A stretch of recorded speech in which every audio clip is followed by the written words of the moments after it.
इसमें कोई डाउट नहीं है कि इन्वेस्टर्स फ्लेक्सी कैप फंड्स को काफी पसंद करते हैं। ये किसी भी दूसरी डाइवर्सिफाइड इक्विटी कैटेगरी के कंपैरिजन में ज्यादा पॉपुलर है। इस कैटेगरी में एसेट्स अंडर मैनेजमेंट यानी कि AUM सबसे ज्यादा है। सिर्फ इतना ही नहीं, compare to other equity fund categories, flexi cap funds में सबसे ज्यादा इन्वेस्टमेंट भी आती है। पिछले क्वार्टर का एग्जाम्पल लें तो इस कैटेगरी में नेट इनफ्लो करीब 15,000 करोड़ के थे। ये फंड्स इसलिए पॉपुलर है क्योंकि ये बिना किसी रेस्ट्रिक्शंस के मार्केट में कहीं भी इन्वेस्ट कर सकते हैं। अगर फंड मैनेजर को मिड कैप्स या स्मॉल कैप्स में अट्रैक्टिव इन्वेस्टमेंट अपॉर्चुनिटी दिखती है तो फंड्स इन सेगमेंट्स में फ्रीली इन्वेस्ट कर सकते हैं। नाउ, पराग पारिक फ्लेक्सी कैप इस कैटेगरी में सबसे पॉपुलर फंड है। हमारे पिछले कुछ वीडियोस में हमने कई बार इस पर डिस्कशन की है, इसीलिए इस बार हम पराग पारिक के अलावा दूसरे पॉपुलर फ्लेक्सी कैप फंड्स को भी एनालाइज करेंगे।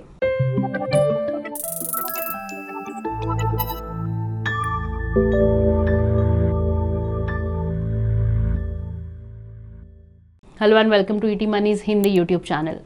आज हम 3 फ्लेक्सी कैप फंड्स का कंपैरिजन और एनालिसिस करेंगे। इनमें HDFC flexi cap, Kotak flexi cap और Motilal Oswal flexi cap funds शामिल हैं। पराग पारिक के बाद HDFC और कोटक फ्लेक्सी कैप्स इस कैटेगरी में दूसरी और तीसरी सबसे बड़ी स्कीम्स हैं। हमने मोतीलाल ओसवाल फ्लेक्सी कैप को इसलिए चुना क्योंकि इसके 1 ईयर रिटर्न्स सबसे अच्छे हैं। ये कंपैरिजन 2 रीजन से बहुत इंटरेस्टिंग होने वाला है। पहला, हम सबसे पॉपुलर इक्विटी कैटेगरी के फंड्स को एग्जामिन कर रहे हैं, और दूसरा, हमने सबसे पॉपुलर फंड्स को पिक किया है। लेकिन आगे बढ़ने से पहले हम एक बात बताना चाहते हैं कि हम आपको ये नहीं बताएंगे कि तीनों स्कीम्स में से कौन सा फंड सबसे अच्छा है। इसके बजाय हम इनकी इन्वेस्टमेंट स्टाइल और परफॉर्मेंस को डिटेल में एनालाइज करेंगे। इस वीडियो में बताए गए डेटा के बेसिस पर आप डेफिनेटली अपनी इन्वेस्टमेंट रिक्वायरमेंट के हिसाब से सबसे अच्छा फंड चूज कर पाएंगे। तो आइए अब तीनों फंड्स की इन्वेस्टमेंट स्ट्रैटेजी को देखते हैं। किसी भी फंड में इन्वेस्ट करने से पहले यह जानना जरूरी है कि फंड मैनेजर कौन सा इन्वेस्टिंग स्टाइल अपनाता है, अग्रेसिव या फिर कंजर्वेटिव। जब मार्केट्स अच्छा परफॉर्म कर रहे हों तो एक अग्रेसिव फंड आपको हाई रिटर्न्स देगा, लेकिन करेक्शन के टाइम पर इसमें ज्यादा गिरावट देखने को मिल सकती है। वहीं कंजर्वेटिव अप्रोच वाला फंड मार्केट रैली के टाइम टॉप परफॉर्मर भले ही ना हो, लेकिन मार्केट के गिरने पर यह बेहतर परफॉर्म करता है। इन्वेस्टमेंट स्टाइल को समझने से आपको फंड से सही एक्सपेक्टेशंस रखने में हेल्प मिलेगी। हम तीनों फंड्स को डिफरेंट पैरामीटर्स पर एनालाइज करेंगे, जिससे ये समझ आ सके कि फंड मैनेजर्स कैसे इन्वेस्ट करते हैं। तो आइए सबसे पहले ये देखें कि ये फंड्स लार्ज, मिड और स्मॉल कैप सेगमेंट्स में कैसे इन्वेस्ट करते हैं। एक अग्रेसिव फंड का मिड और स्मॉल कैप कंपनीज में ज्यादा एलोकेशन होगा, जबकि एक कंजर्वेटिव फंड हमेशा लार्ज कैप स्टॉक्स में इन्वेस्ट करना पसंद करेगा। इसलिए मार्केट रैली के समय अग्रेसिव फंड्स अच्छा परफॉर्म करते हैं, और जब मार्केट्स में करेक्शन होती है तो कंजर्वेटिव स्कीम्स बेहतर रहती हैं। जैसा कि हमने पहले ही डिस्कस किया है, flexi cap funds large, mid और स्मॉल कैप स्टॉक्स में इन्वेस्ट कर सकते हैं। इन फंड्स की हिस्टोरिकल मार्केट कैप एलोकेशन से पता चलेगा कि फंड मैनेजर फ्लेक्सिबिलिटी का कितना यूज कर रहे हैं और उन्होंने बेटर रिटर्न्स जनरेट करने के लिए कितनी स्ट्रैटेजी बदली। इसके लिए हमने पिछले 6 सालों के डेटा को एनालाइज किया। HDFC और मोतीलाल ओसवाल फ्लेक्सी कैप्स ने पिछले कुछ सालों में लार्ज कैप स्टॉक्स में अपना एलोकेशन कम कर दिया है। HDFC फ्लेक्सी कैप ने अपना एलोकेशन 2019 में 89% से कम करके 2021 में 72% कर दिया है। फंड मैनेजर ने 2022 और 2023 में लार्ज कैप में इन्वेस्टमेंट बढ़ाया था, लेकिन 2024 में लार्ज कैप एलोकेशन फिर से ओवरऑल पोर्टफोलियो के 73% तक गिर गई है। मोतीलाल फ्लेक्सी कैप का एलोकेशन नवंबर 2019 में 91% से घटकर 2024 में 49% हो गया है। On the other hand, Kotak flexi cap का large cap allocation range bound रहा है। ये 69 से 78% के बीच ही रहा है। इन फंड्स ने अपना रिमेनिंग एसेट्स या पैसा मिड और स्मॉल कैप स्टॉक्स में इन्वेस्ट किया है। आइए मिड कैप स्टॉक्स के एलोकेशन को देखते हैं।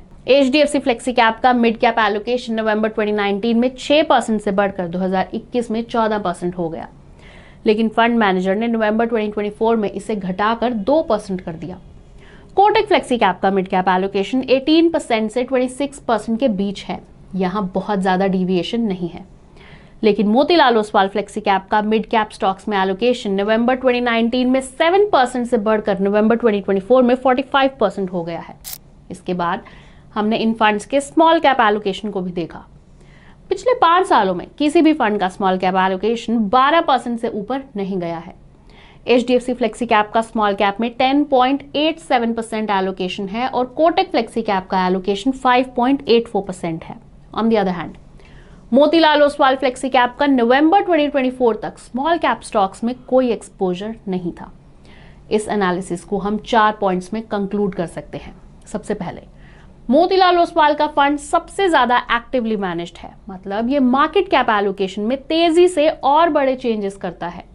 ये मिड कैप में भी अग्रेसिवली इन्वेस्ट करता है। मोतीलाल ओसवाल फ्लेक्सी कैप अपने पोर्टफोलियो में तेजी से बदलाव कर सकता है क्योंकि ये फंड दूसरी 2 स्कीम्स के कंपैरिजन में छोटा है।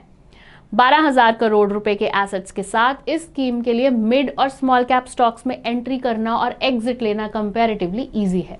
HDFC और Kotak flexi cap funds 50,000 crore से ज्यादा के एसेट्स मैनेज करते हैं। तो अगर ये किसी स्टॉक में अपने एसेट्स का सिर्फ 1% भी इन्वेस्ट या सेल करें तो वो 500 करोड़ का होगा। इतने बड़े अमाउंट के साथ स्मॉल कैप स्टॉक्स में जितना चाहे उतना इन्वेस्ट करना लिक्विडिटी इश्यूज की वजह से पॉसिबल नहीं होता। ऊपर से स्मॉल कैप या इवन मिड कैप स्टॉक्स में ऐसी इन्वेस्टमेंट प्राइस को भी इन्फ्लुएंस कर सकती है। अब हम दूसरे ऑब्जर्वेशन की ओर चलते हैं। इनमें से कोई भी फंड स्मॉल कैप स्टॉक्स में भारी इन्वेस्ट नहीं करता। हमारा तीसरा ऑब्जर्वेशन HDFC फ्लेक्सी कैप को लेकर है। भले ही फंड ने लार्ज कैप में अपना एक्सपोजर कम कर दिया है, लेकिन इसने यहां एटलीस्ट 73% एलोकेशन मेंटेन किया है।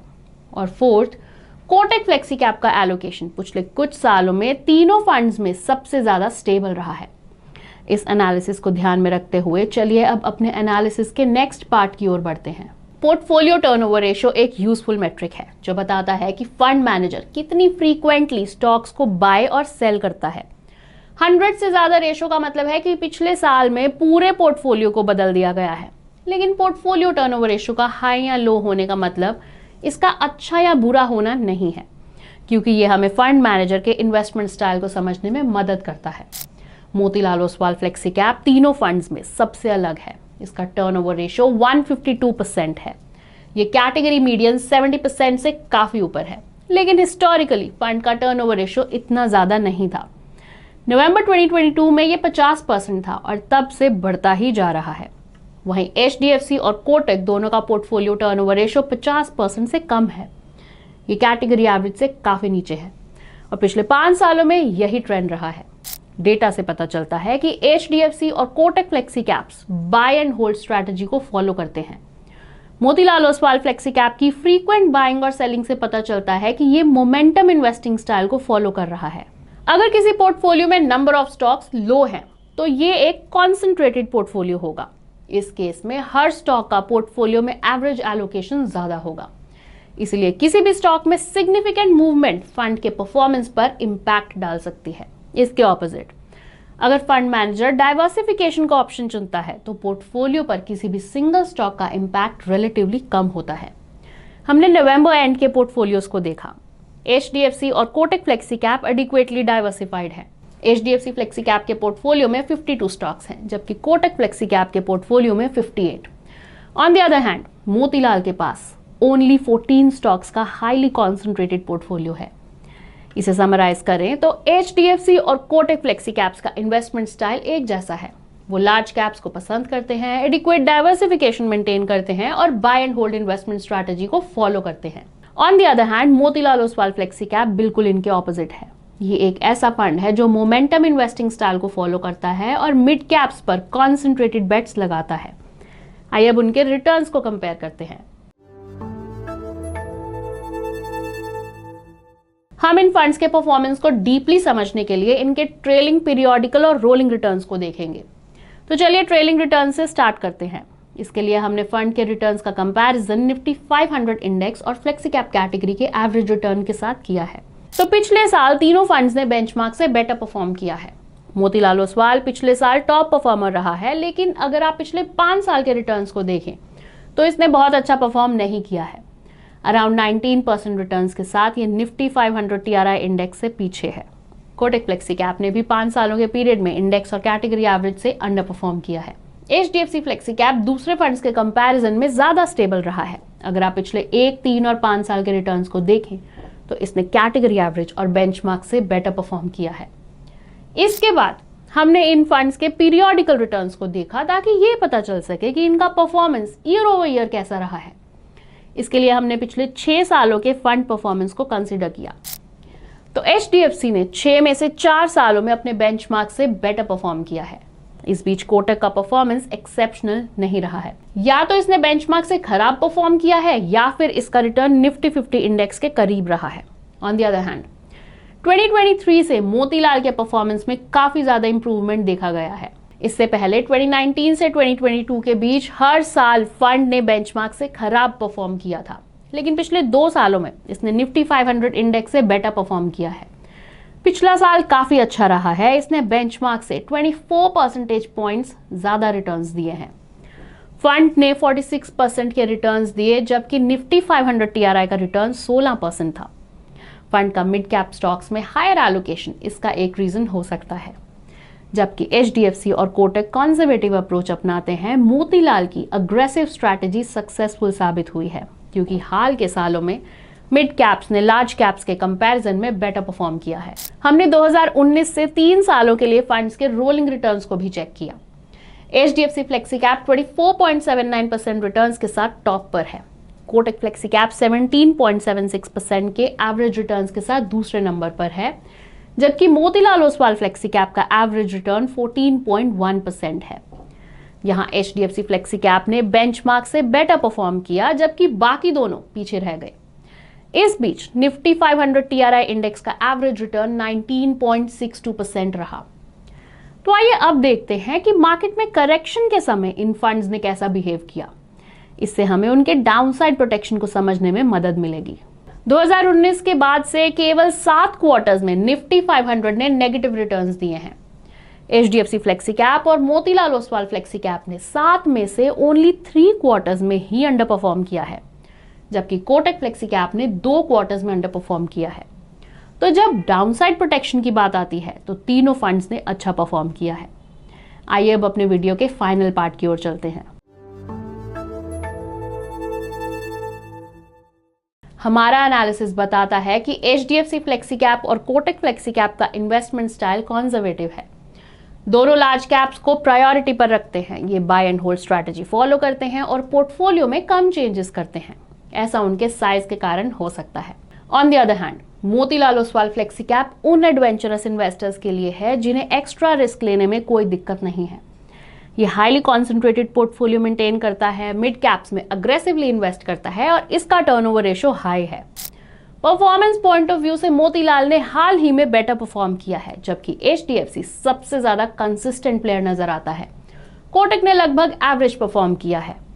इसके साथ हम वीडियो के एंड पर आ गए हैं। मुझे उम्मीद है कि आपको यह एनालिसिस हेल्पफुल लगा होगा। अगर हाँ तो प्लीज इस वीडियो को लाइक करें और हमारे चैनल को सब्सक्राइब कर लें ताकि आप हमारे किसी भी वीडियो को मिस ना करें। Mutual fund investments are subject to market risks. Read all scheme-related documents carefully.